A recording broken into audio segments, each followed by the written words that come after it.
everybody, Chris Stokes from Custom Fitness Personal Training Studio. Talking today about emotional eating. Most of us either have had a problem with that or have known someone who has had a problem with that. Emotional eating has become such a huge issue, especially these days, in the past few decades, with everybody's work schedules becoming more and more crazy and our kids' schedules becoming crazy and just trying to fit everything in a day.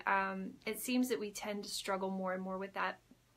So what exactly is emotional eating? Well, that's where you may or may not realize that you're doing it.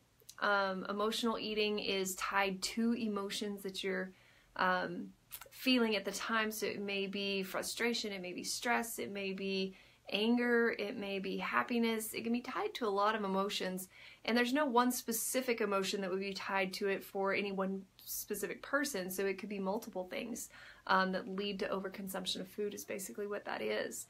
And so, as I said, some people know that they're doing it. Some people realize that they're doing it and they feel frustrated. They get more and more guilty and frustrated because they don't know how to stop it. And other people don't even know that they do it. So I had a client at one point who we were working through some nutritional disorders, and he would wake up in the morning and have food by his bed or in his bed that was not there whenever he went to bed. So he was actually sleepwalking to the pantry to get food to handle some really deep emotional issues that he was having. So I was able to refer him out for some help to a really great counselor here, and she was able to walk him through that and help him to overcome that issue. But really kind of scary if you go to bed with nothing there and you wake up and there's something there and you don't really know what happened in between. So a lot of people are dealing with this issue, and they're afraid to talk about it. They feel guilty about it, or they're afraid they're going to be judged about it. And they really don't know how to get out of this place that they're in and how to get help. So there's several things that you can do. Now, some emotional eating patterns are things that you can really kind of DIY, do it yourself, and other things you really need some help. So we'll kind of get through some different ideas today and see if maybe any of those would help the situation that you or the people you know are in.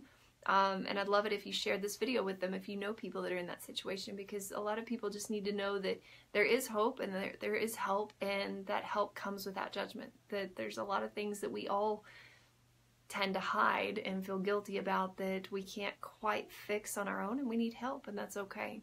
So when you're finding out that you're an emotional eater and you need to figure out what to do to stop this and everything, the first step is really to take into consideration being mindful. So both before you eat and during your eating. A lot of times in our busy society, we run and we grab food and we take it with us, and we're on the go doing millions of tasks at the same time. Maybe you're talking on your phone, taking your kids to their thing, and eating and doing everything that you're not supposed to do all at the same time. So really taking time to sit down at a table to eat whatever it is that you're going to eat. Taking time to really kind of think through, how do I feel? Why am I hungry right now? Am I hungry because my mind tells me I'm hungry and I've got something that I'm upset about? Or does my body actually, is it giving me food cues that it's telling me that it's hungry and I need to eat something? So that's kind of an important step there. If you can start to discern between the two of mental hunger because you're bored, because you're angry, because you're stressed out, whatever it may be, and physical hunger cues of the body physically needs nutrition and fuel, that's going to be a major step for you. But a lot of times we don't know our bodies well enough these days to listen to them. So really taking that time to learn that process, a lot like meditation. Whenever you do meditation the first time, you may be able to sit there for about 30 seconds with a clear head, if you're lucky. After that, you can build up over time to listen to your body and to really be able to tune in with your body and be able to sit quietly for that long. So the mindfulness takes time to build up. Don't expect to do it the first time and have it work out perfectly and make all your cravings go away, because it probably won't. But it does bring a conscious effort into what you're doing and why you're doing it. And that's the first step. The more conscious we can be about that, the better. So in that mindset, we also want to food journal. We want to write down not only what foods we're eating, but if you've got an issue with emotional eating, you want to be writing down what foods and what you were feeling whenever you ate them, so that then you can start to discern not only how often you're eating out of emotion, but what kinds of foods you're eating out of emotion. Because if it's a pint of ice cream every time, we got some trouble there. You're going to end up with a lot of health issues. So we want to be able to work through that and kind of figure out what is it that I'm eating, when am I eating, and what am I feeling, so that you can get all that written down. And even better if you can have an accountability partner that you share that information with so that they can help you through this process. Again, not someone who's going to judge you. You definitely don't need that. You need someone who's going to help support you and walk you through this process step by step and say, you know what, it looks like you did really great on this day, and really give you support. And then when there's days that aren't so great, kind of talk with you and say, you know, what's going on? Because we're seeming to have some trouble here. So that food journal can be really important, and if you know that someone else is going to see it, oftentimes that helps a lot too, because it gives you accountability to stay on track a little bit better. So making eating a conscious decision, whether or not you're going to do it. So you were already mindful, you figured out why you want to eat. Now make it a conscious decision that you sit down to eat. So again, sit down at a table, take the time, even if it's 5 minutes, even if it's 10 minutes, sit down and focus on your meal. And that's where we've talked before about using your senses during that meal to really hone in on every part of it, from, you know, sight to smell to taste to touch, all of it. Just pay attention to that food and really savor the moment so that you know what you're doing, instead of just scarfing something down and hoping it's going to fill a hole that's an emotional hole rather than a physical one. So we want to make that a conscious decision.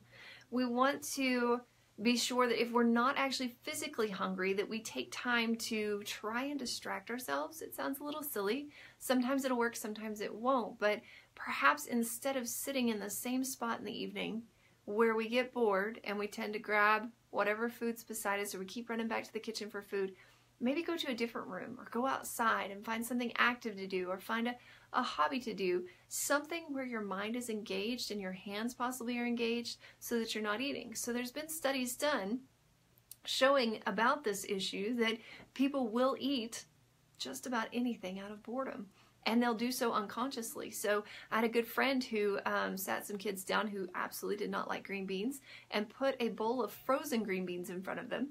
Came back 30 minutes later, they were sitting watching a TV, and when she came back, the bowl was empty. They had eaten it all.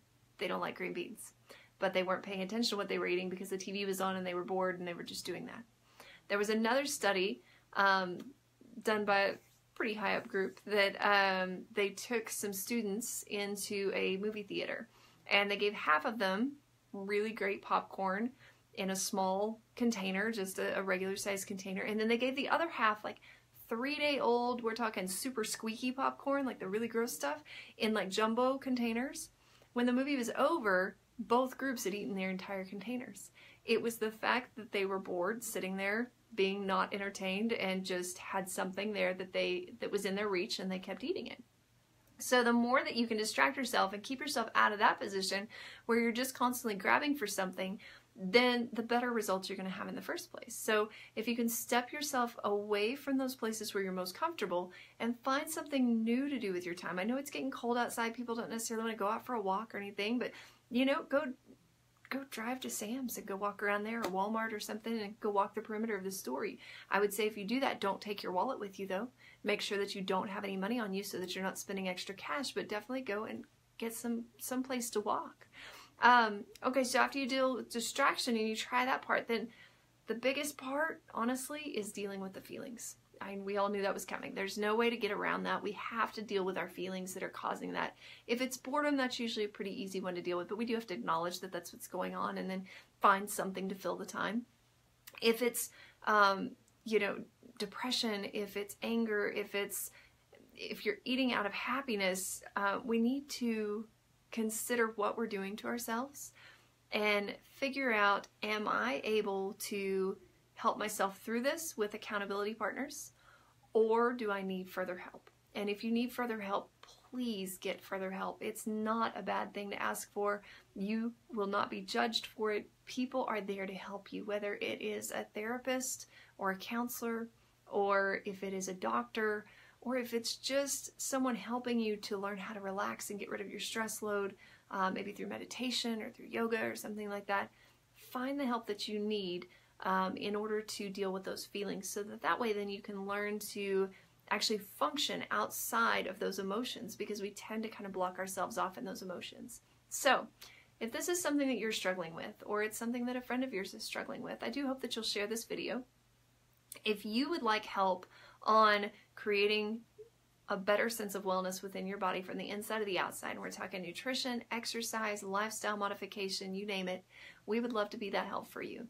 Again, it's a non-judgmental, non-intimidating environment, and we'd love to be that help. So feel free to give us a call, 806-322-3188, or leave us a comment below, and I'd be happy to get on the phone with you and just see if we're the right fit for you. I know that we're not the right fit for everyone, but sometimes after you talk to us, you find out that we are. So I hope you have a great night, that you got something good out of this, and I'll talk to you soon.